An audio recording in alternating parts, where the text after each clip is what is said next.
Welcome to special analysis. నేను రమా మండువా. ఈరోజు అనాలిసిస్లో భాగంగా మనం తీసుకోబోతున్న టాపిక్ ఏంటంటే, ఈరోజు ఈటెల రాజేందర్కు కాంగ్రెస్ భారీ ఆఫర్ ఇవ్వబోతోందా అంటే అవుననే చెప్పాలి. గతంలో ఒకసారి కాంగ్రెస్ ఆఫర్ను వదులుకుంటూ కూడా ఆయన బీజేపీలోకి వచ్చున్నారు. అలాంటి ఈటెల రాజేందర్ మరోసారి కాంగ్రెస్ ఈరోజు హస్తగతం చేసుకునేందుకు ట్రై చేస్తుందన్న వార్తలు కూడా వస్తున్నాయి.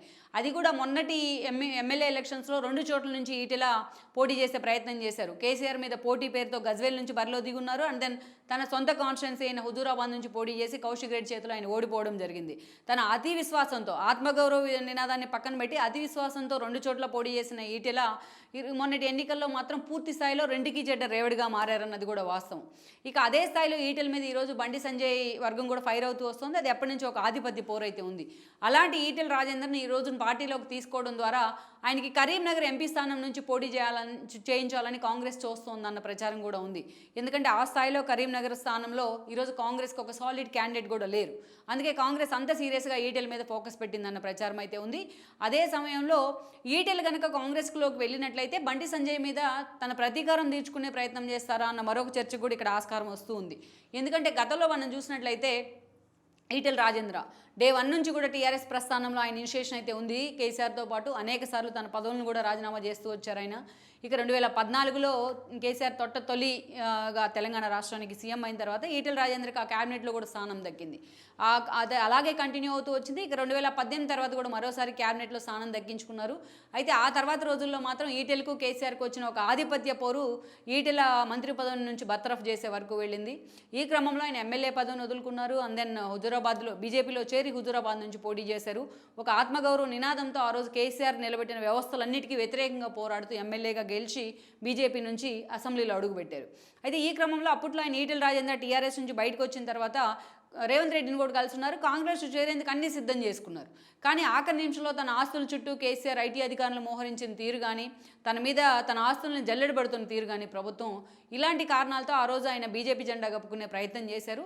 అయితే ఆయన బీజేపీ జెండా కప్పుకున్న తర్వాత గెలిచిన తర్వాత బండి సంజయ్ లాంటి వాళ్ళు అప్పుడు పాదయాత్ర చేస్తూ పార్టీని పీక్స్లో ఉంచుతూ వచ్చారు. కానీ ఆయన గెలిచి వన్స్లో అసెంబ్లీలో అడుగుపెట్టిన దగ్గర నుంచి అటు ఈటెల వర్సెస్ బండి అన్న పరిణామాలు అయితే బీజేపీలో తెర మీదకి వచ్చాయి. వాళ్ళిద్దరి మధ్య ఒక ఆధిపత్య పోరు, ఒక ఈగో క్లాషెస్ అయితే వచ్చాయి. ఈటెల వర్గం బండి వర్గం అన్నట్టుగా పార్టీ 2గా విడిపోయిన పరిస్థితి. ఇక ఏకంగా బండి సంజయ్ని పక్కన పెట్టి కిషన్ రెడ్డి లాంటి వాళ్ళని పార్టీ అధ్యక్షుడి స్థానానికి తీసుకురావడం వెనుక కూడా ఈటెల రాజేంద్రే ఉన్నారన్న ఒక ప్రచారం ఉంది. మునుగోడులో పార్టీ ఓటమికి కూడా ఈటెల కారణమయ్యారని బండి వర్గం ఎప్పుడు కూడా ఆరోపిస్తూనే వచ్చింది.